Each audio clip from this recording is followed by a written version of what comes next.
sencilla, fácil para entenderla. Principalmente lo que ustedes tienen que recordar de Leishmania es que es una infección parasitaria transmitida por un vector. Porque a partir de que conozcan el vector, van a entender que hay un ciclo en el vector y hay un ciclo en el ser humano. El ciclo en el vector, obviamente en la parte intestinal, hasta que la forma infectante llega a las probóscides, que son la parte más distal, por donde va a picar o a morder, va a picar principalmente, y los estadios en el humano, ¿no? La forma infectante es el promastigote. Este promastigote ingresa a los macrófagos y luego se distribuye en los tejidos, y dentro de los macrófagos se convierten a mastigotes.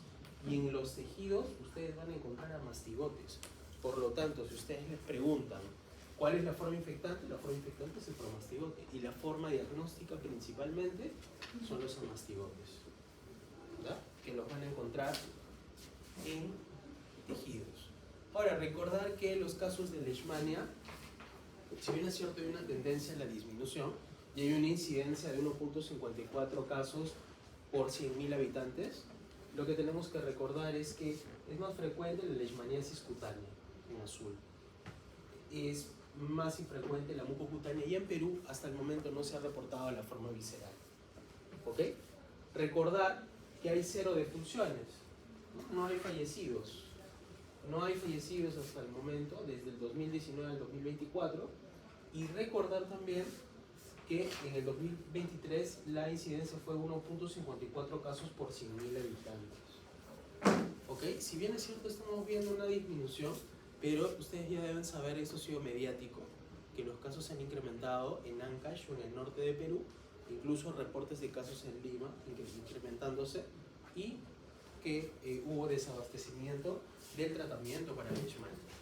Lo cual es importante dentro de la transmisión, porque al yo tener pacientes con Leishmania sin tratamiento y tener vectores, pues estos vectores van a transmitir la enfermedad.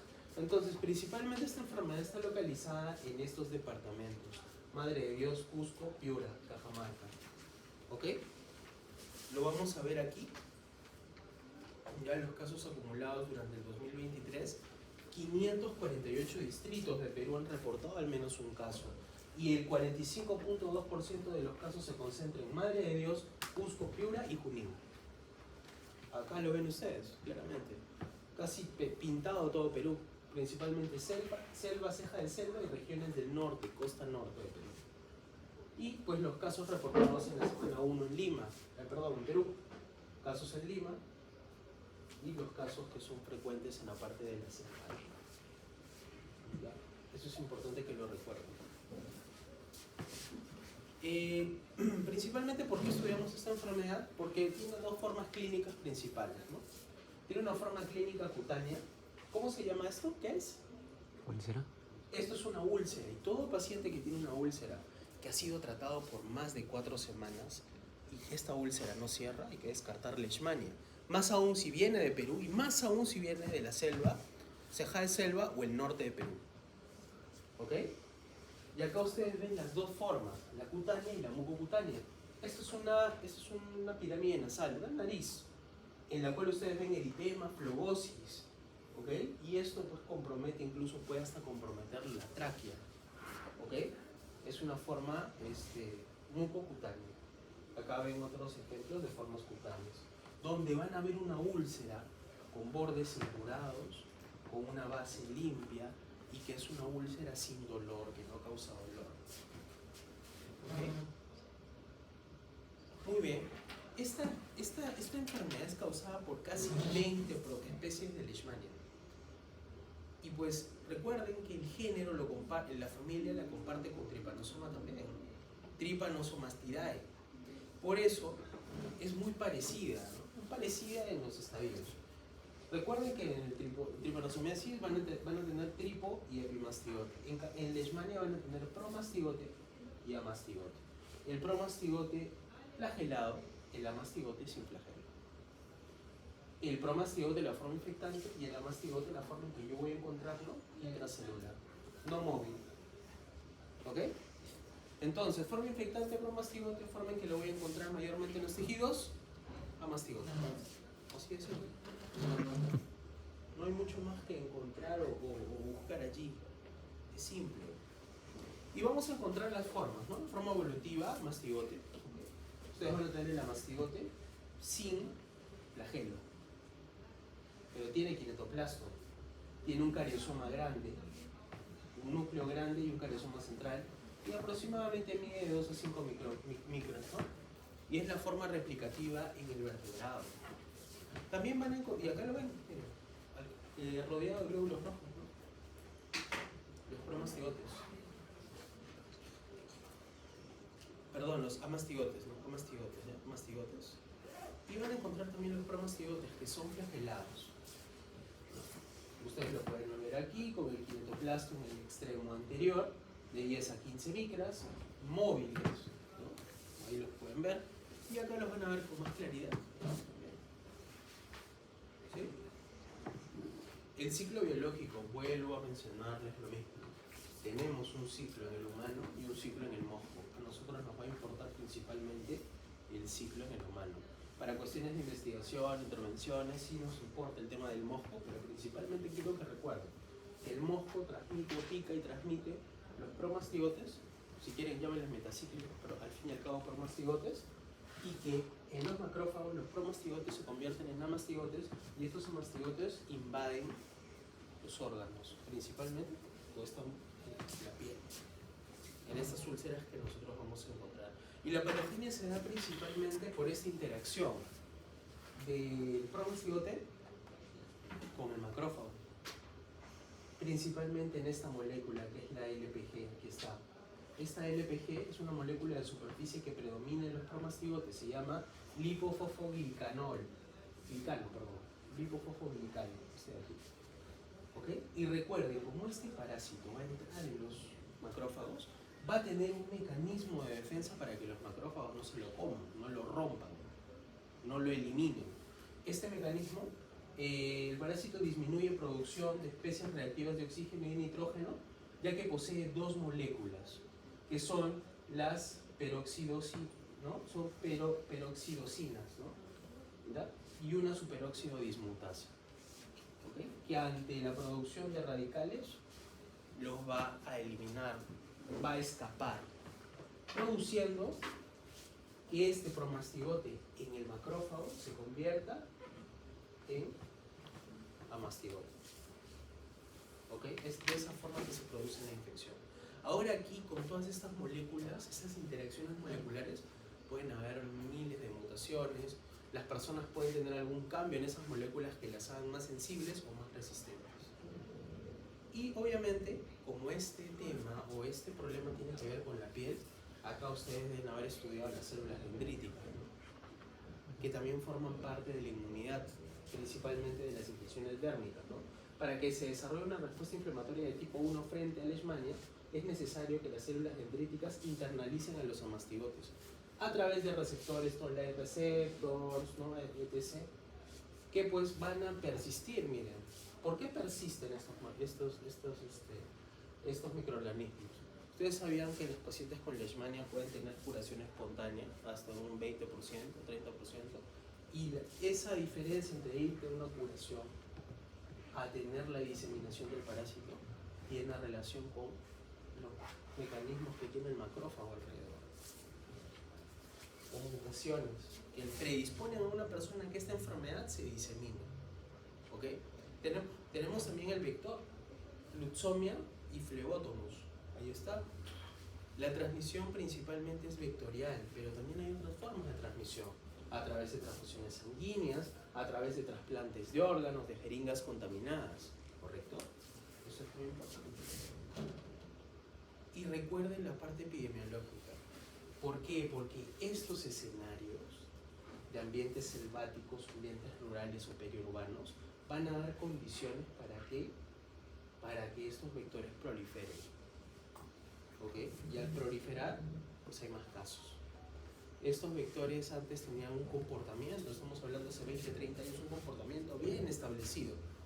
Salían a tal hora, estaban distribuidos en una zona. Sin embargo, por el cambio climático, la migración humana, estos vectores ya incluso están en zonas periurbanas.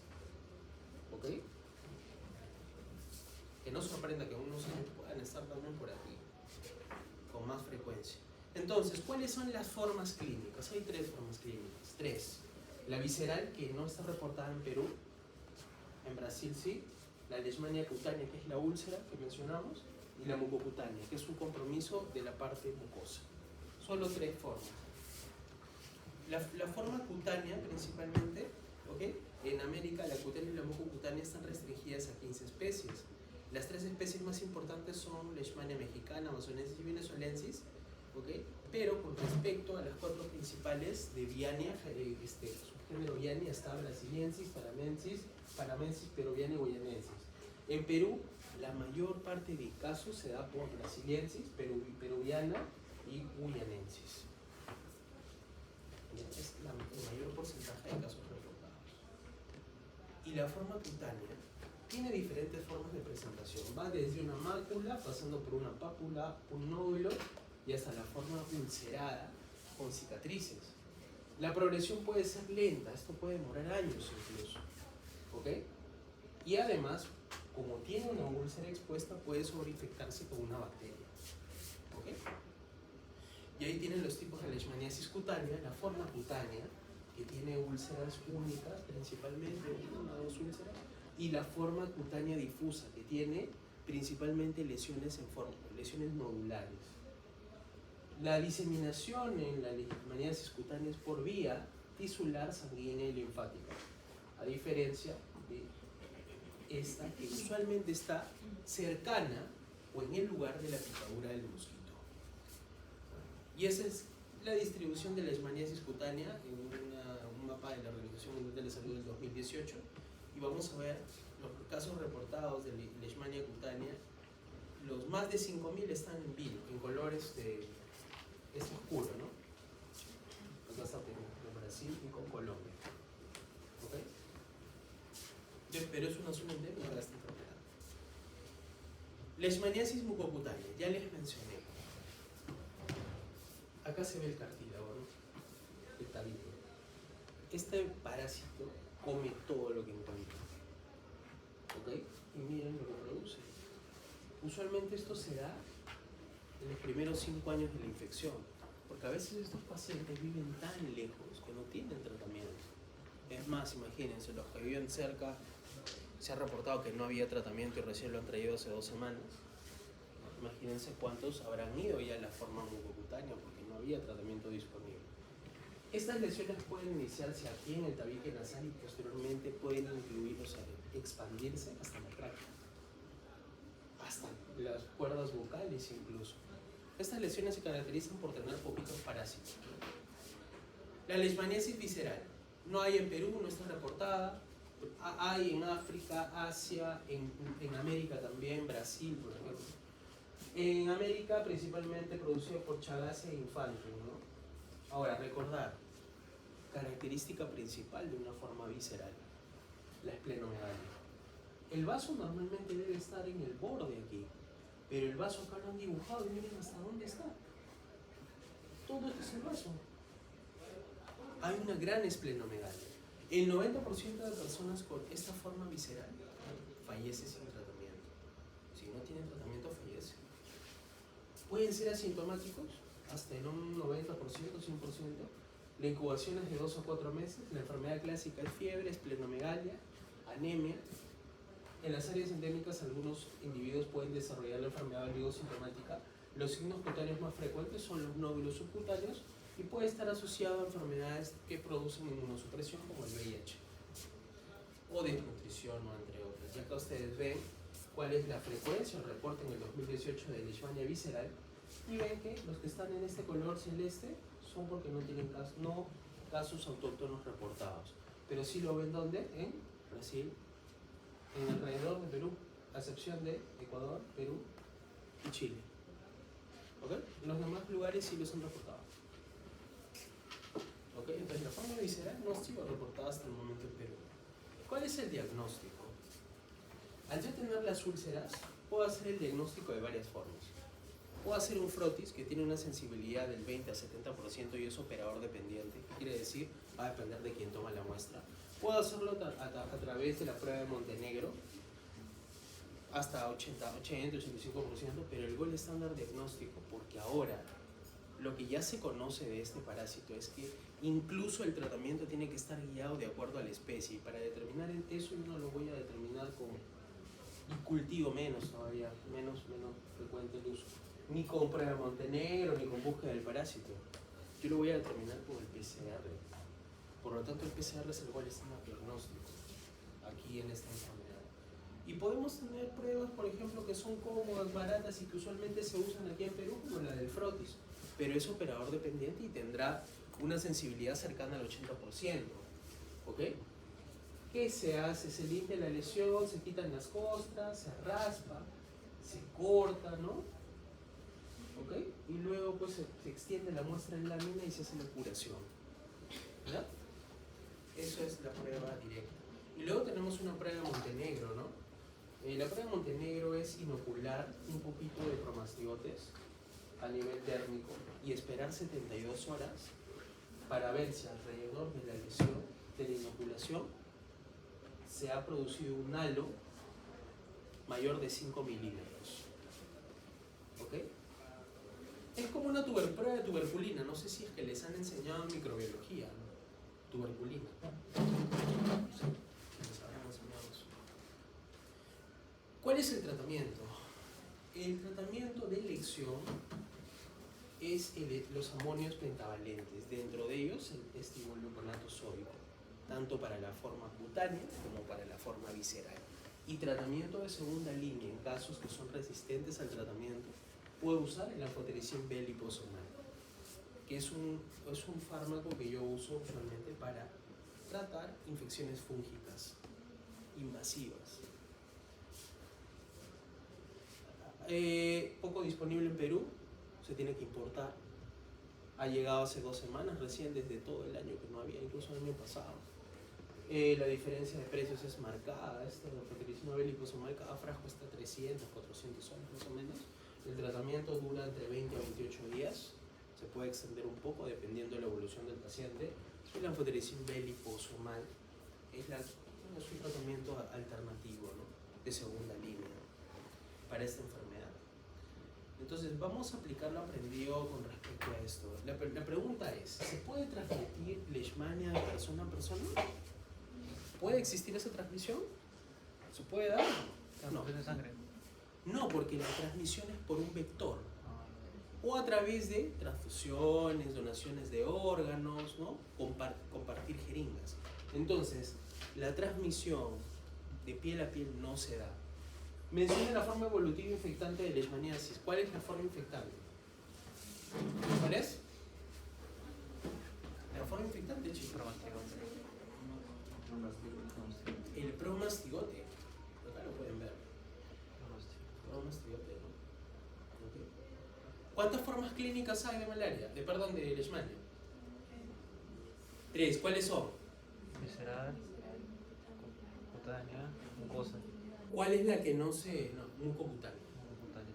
Cutánea, mucocutánea y visceral. Visceral. ¿Cuál es la forma que no se ha reportado en Perú? Visceral. La forma visceral. Perfecto. ¿Cuál es el gol estándar diagnóstico para el leishmania? PCR. ¿Y cómo se da el tratamiento? ¿Ah? Amonios pentavalentes como el estimulgluconato. El estimulgluconato de sodio. Con respecto a la prevención, como es transmitida por un vector, principalmente, ¿qué tengo que hacer? Controlar al vector. ¿Cómo lo controlo? Fumigando. ¿Cómo más? Repelentes, mosquiteros. Las personas que vienen usualmente con estos problemas tienen úlceras crónicas y vienen de la zona de Cusco, Ceja de Selva, Madre de Dios, Selva, Madre de Dios. Okay. Vienen, por ejemplo, de los campamentos de camisea, ¿no? De los campamentos mineros o algunos campamentos que están gasíferos, y ahí provienen los que vienen pues a la parte, ¿no? De salud, de la parte privada. Las demás personas, claro, son personas que viven en estas regiones, que usualmente pues van ya a la parte pública, ¿no? Ministerio de Salud, ¿no? sus centros de atención. Entonces, eso con respecto a lo que es leishmania. ¿Hay alguna pregunta o duda? ¿Ninguna pregunta o duda? Ya, miren, voy a hablar sobre malaria, ¿ya? Porque va a venir en el examen. Ya, igual se tiene que recuperar, pero igual aprovechando que están acá, voy a hablar de malaria. ¿Ya? Miren, acá lo principal que ustedes tienen que saber, chicos, es que malaria es también una enfermedad transmitida por un vector. ¿Ok? ¿Ok?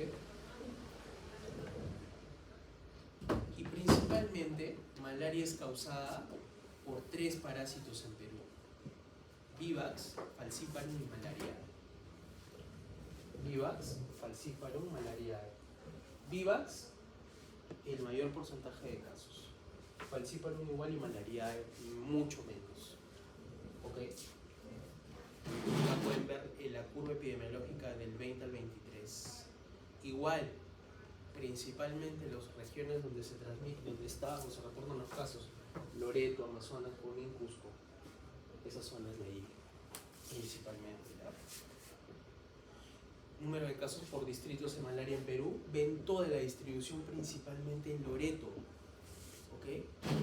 Miren, el 95.7% de casos de los departamentos está concentrado en Loreto y Amazonas.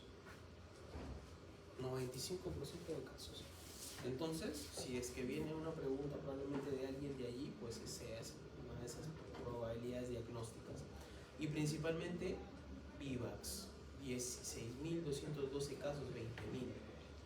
No se han reportado muertes hasta el momento. Ahora, hay muchas especies de Plasmodium, pero las principales que ustedes tienen que saber, porque son en Perú frecuentes y en el mundo, es Vivax, Malariae y Falciparum. Estas dos son, bueno, la última es más, produce problema en monos, y ovale pues es casi infrecuente. Las formas del parásito: principalmente ustedes van a tener trofozoitos jóvenes, maduros, esquizontes y gametocitos masculinos y femeninos. ¿Ok? En el trofozoito ustedes van a tener dos partes, el citoplasma y el núcleo. Los parásitos jóvenes tienen forma de anillo y los maduros ameboides, como este de aquí, mira, parece una ameba, ¿no? Luego van a tener los esquizontes, que presentan 2 o más masas de cromatina según el grado de maduración, y están constituidos por merozoitos, a veces en forma de roseta y con el pigmento malárico de color marrón. También van a tener los gametocitos, que ocupan casi todo el eritrocito, los macrogametocitos, que tienen cromatina condensada, y los microgametocitos, que la tienen dispersa. Entonces, puede venir la descripción de estos con una relación de estos, las características. El ciclo biológico es lo más importante. Este parásito tiene 2 ciclos principales, ¿no? Uno en el ser humano, que se divide en 2, la fase eritrocítica y extraeritrocítica, y la parte sexual, reproducción del parásito sexual, que se da en el mosquito, en el intestino del mosquito. Entonces, la forma infectante acá son los esporozoitos. Estos esporozoitos van a ser inoculados, y cuando son inoculados, estos esporozoitos se van al hígado. ¿Ok? Se van al hígado. Y en el caso de Vivax, que es esto, hay algunos que se van a quedar a dormir aquí, se vayan a llamar ignozoitos, cuya reproducción es más lenta. Y los demás van a ser rotura, ¿no? Rotura de los glóbulos rojos. Cuando cada cierto tiempo se da esta rotura, es que se produce la fiebre. Por eso un paciente con malaria, principalmente, ¿qué tiene? Fiebre, anemia, o sea, fiebre intermitente, cada 2 días, 3 días, o intermitente. El paciente está bien, cada 2 días fiebre, se echa en la cama, lo bota 6 horas, 8 horas, echado. Luego pasa y está tranquilo, hace sus cosas y demás, y luego vuelve con la misma. Justamente se da esto cuando hay una liberación o rotura de estas estructuras y liberación de los parásitos a nivel sérico. Y esto es recuerdo importante: el ciclo esporogónico se da en el mosquito anófeles, en las hembras, y ocurre la reproducción sexual. Demora de 7 a 14 días, y el ciclo esquizogónico se da en 2 etapas, preeritrocito y eritrocito, y ocurre la reproducción asexual del parásito. De nuevo, ¿no? Este es el parásito, ingresa igual a las células endoteliales, ¿no? ¿No? Y va a tener una fase preeritrocítica, que en Falciparum dura 10, en Vivax 12, Luego va al hígado. En el hígado, este es el endotelio y estos son los hepatocitos. Miren cómo ingresan los hepatocitos, ¿no? ¿Ok? Y luego va a tener un ciclo eritrocítico asexual, donde Vivax cada 48 va a romper este esquizonte y va a liberar merozoitos. ¿Ok? Y luego van a tener un ciclo intraeritrocítico, donde el falciparum 15 días y el Vivax 4 días. Y esto es lo que ustedes van a observar con frecuencia. Y esto ya es el ciclo en el mosquito, ¿no? Donde se producen ¿qué? Los esporozoitos a través de la unión de los macro y microgametocitos. Por eso allí se da la reproducción sexual y acá la sexual. Entonces, si ustedes preguntan ¿cuál es la forma diagnóstica? Hay un montón de formas diagnósticas. Porque yo puedo encontrar un merozoito, ¿no? Puedo encontrar un trofozoito, etc. Varias formas. Y el gol estándar siempre va a seguir siendo el PCR. Aquí están los estadios evolutivos. Los porozoitos se generan en el mosquito, glándula salival, forma infectante para el hígado, esquizonte hepático, forma replicante que reproducirá merozoitos, hipnozoito, forma latente, solo en Vivax y en Oval, en Falciparum no. Los merozoitos, forma infectante para los eritrocitos, los trofozoitos inmaduros pueden dar orígenes a esquizontes intraeritrocíticos o gametocitos. Los esquizontes intraeritrocíticos son las formas replicantes que producirán merozoitos. Los gametocitos se forman micro y macrogametocitos y son la forma infectiva para el invertebrado. Los oquinetos, entre el epitelio intestinal y muscular, y los ocistos, que son la forma replicante que en su interior encuentran los esporozoitos.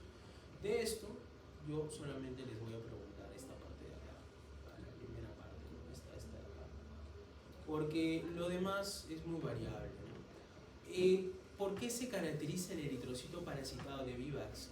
Porque está hipertrófico, tiene granulaciones de Schaffner y infección múltiple poco común. El falciparum, tamaño normal, infección múltiple frecuente, escasas granulaciones de Maurer. El malariae, tamaño normal, granulaciones de Seaman. Y el oval hipertrofiado, irregular ovalado, granulaciones de Schaffner, ¿no? Y son abundantes. La morfología de Plasmodium, ¿cómo es? Aquí la tienen para que la recuerden. ¿Ya? Pero probablemente en el examen yo pueda poner una imagen que tiene que ver con ese trofozoito en el medio, y este de aquí. Porque si ustedes ven los trofozoitos, es probablemente en la parte en que mejor van a diferenciar a estos parásitos. Porque usualmente el trofozoito de Plasmodium vivax tiene solamente un parásito. En cambio van a ver que en Falciparum tiene varios, miren, multiparasitismo. Y este concepto es usado para entender que ese Falciparum con más frecuencia produce malaria severa, con compromiso del sistema nervioso central, porque está multiparasitado. Y en el caso de de malariae, van a encontrar trofozoitos en bandas, totalmente diferentes a los anteriores que he mostrado. ¿Ya? Recordar el vector. El vector es anófeles, a diferencia de Aedes y Culex, tiene flotadores en los costados, la parte del huevo.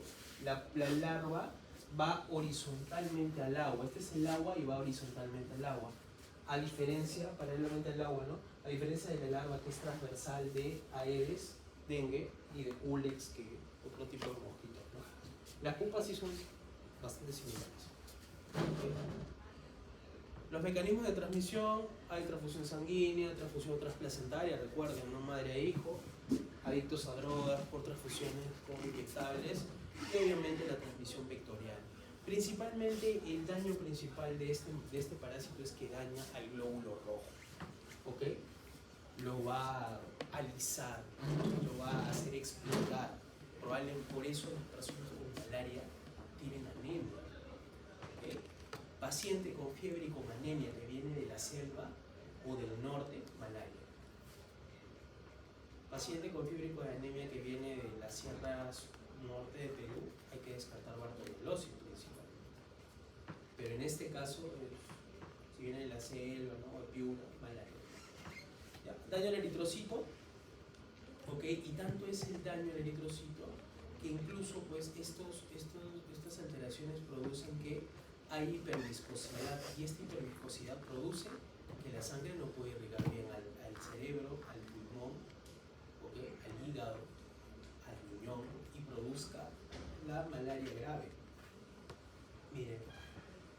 alteraciones en órganos y sistemas, defectos de coagulación, hemólisis. Y pues esto es lo que se dice usualmente, que falciparum, vivax y ovale cada 48 horas tienen las crisis, ¿no? Y malaria cada 72. Es un referente, ténganlo en cuenta, es un referente, pero no es lo absoluto. En la parte clínica es totalmente diferente. Y además, incluso solo viendo el parásito, tiene que ser una persona muy experimentada para que identifique solo viendo el parásito. Usualmente esto pasa con laboratoristas de, por ejemplo, de Iquitos, ellos que están en zonas endémicas, pues tienen más habilidad para observar. Por eso la gota gruesa, el frotis son operadores dependientes. Operadores dependientes. Y las pruebas no tienen que ser operadores dependientes, tienen que ser objetivas. O sea, ¿qué quiere decir? PCR. ¿Ya? Inmunidad natural. Recuerden que las personas, ustedes deben haber visto fisiología de la circulación de la sangre, ¿no? Entonces, hay personas que tienen ¿no? talasemia, liptocitosis, enfermedad por hemoglobina C, hemoglobina S, ¿no? ¿Okay? Son mutaciones naturales que pues, las personas afrodescendientes tienen para poder no tener estas enfermedades, ¿no? Esta enfermedad de malaria. Las manifestaciones clínicas principalmente, chicos, son escalofríos, fiebre y anemia.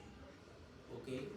Las alteraciones posteriores al daño eritrocítico que produce hemólisis, bloqueo capilar, defectos de la coagulación, y tiene un gran rango, ¿no? de manifestaciones clínicas. Pero recuerden, mosquito infectado, humano infectado, enfermedad febril aguda, enfermedad severa, cuando hay compromiso de órgano diana, principalmente sistema nervioso central. Si yo les pongo un caso clínico de malaria y que un paciente tiene alteración de conciencia, se duerme, no responde, probablemente tiene neuromalaria, y esto es altamente probable que produzca la muerte si no se da un tratamiento rápido endovenoso con artesunato. Hay anemia, hay malaria también en formas crónicas que produce anemia y desarrollo neurológico cognitivo en niños. Y también hay malaria durante el embarazo. ¿Okay? Ahí tienen las formas de manifestaciones, algunos dicen cuartana, terciana. Eso es subjetivo. Ténganlo como un parámetro, pero en la parte clínica real, todo paciente que tiene anemia y tiene fiebre, que proviene de una zona endémica, hay que hacerle gota gruesa, hay que hacerle frotis para poder hacer el diagnóstico, ¿ya?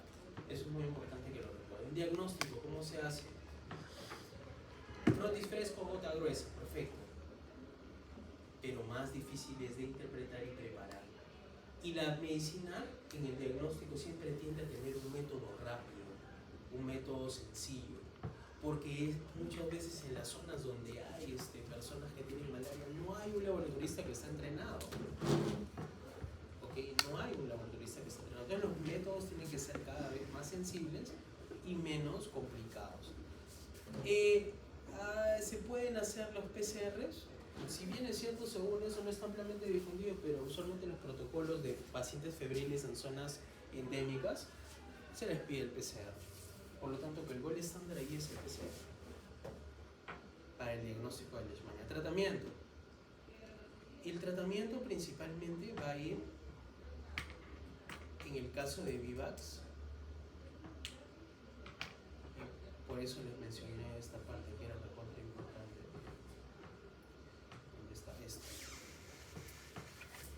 Principalmente va a ir a eliminar esto, que está en el hígado, en el caso de Vivax, y a esto de aquí, que está a nivel sérico. Aquí yo uso para eliminar primaquina y acá cloroquina. Por eso el tratamiento es doble, cloroquina y primaquina.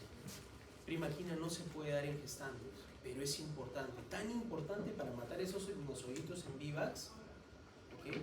Que incluso la paciente estando gestando, esperan que termine el embarazo, mira, no primaquina durante el embarazo, esperan que termine el embarazo para darle por 7 días, ¿qué? Primaquina, para matar esas formas latentes, durmientes, que se llaman hipnozoitos que están en el hígado.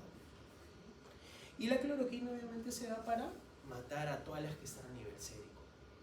El tratamiento de falciparum es principalmente con derivados de artemisina, es decir, artesunato, que puede ser bioral. Y si es una malaria grave, usas artesunato endovenoso. Artesunato endovenoso. Prevención. Principalmente yo, ¿qué tengo que hacer? Controlar el vector. Pero aquí, a diferencia de las otras enfermedades que hemos estudiado, hay una quimioprofilaxis. ¿Qué quiere decir? Que yo antes de viajar a un lugar endémico de malaria, puedo tomar un antibiótico para prevenir la transmisión, que se da incluso una semana antes de irme hasta 4 semanas después de volver.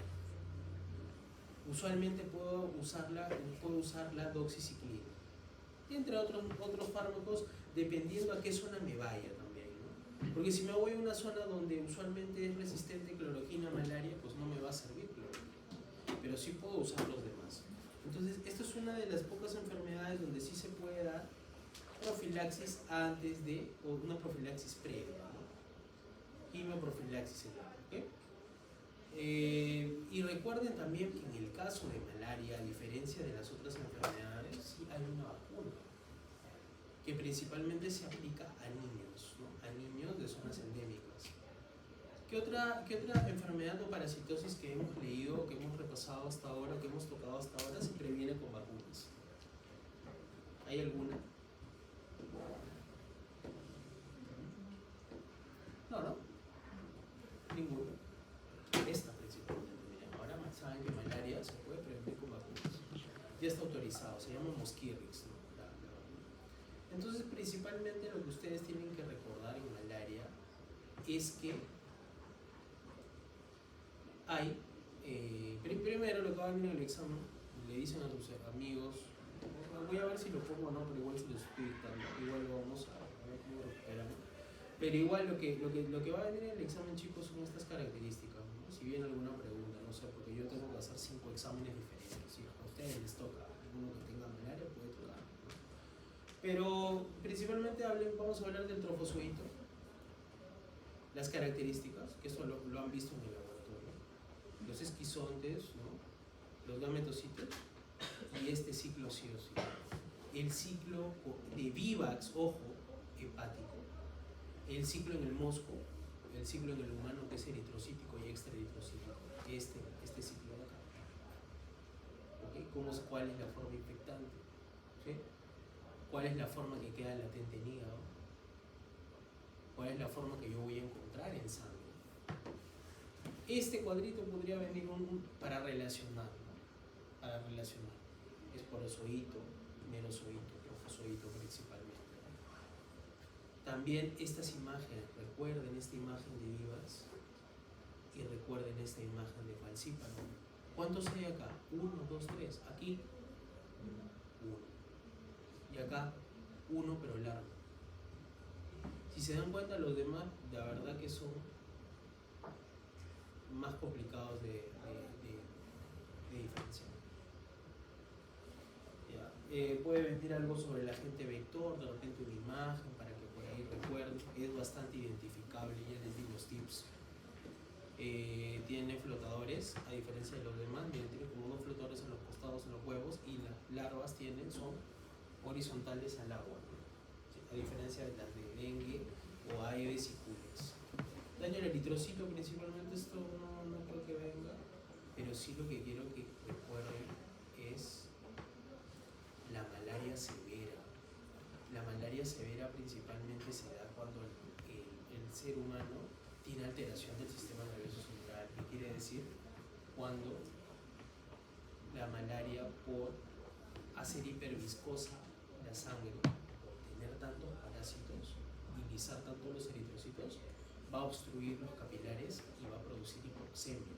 Y esta hipoxemia se va a manifestar en el cerebro como una encefalopatía. El paciente no responde, no dice nada. Se va a manifestar en la parte pulmonar por daño pulmonar, dificultad respiratoria, y se va a manifestar en la parte renal por oliguria, ¿no? El paciente no va a orinar o va a tener alteraciones para poder eliminar las proteínas o para poder eliminar mayor proteína, ¿no?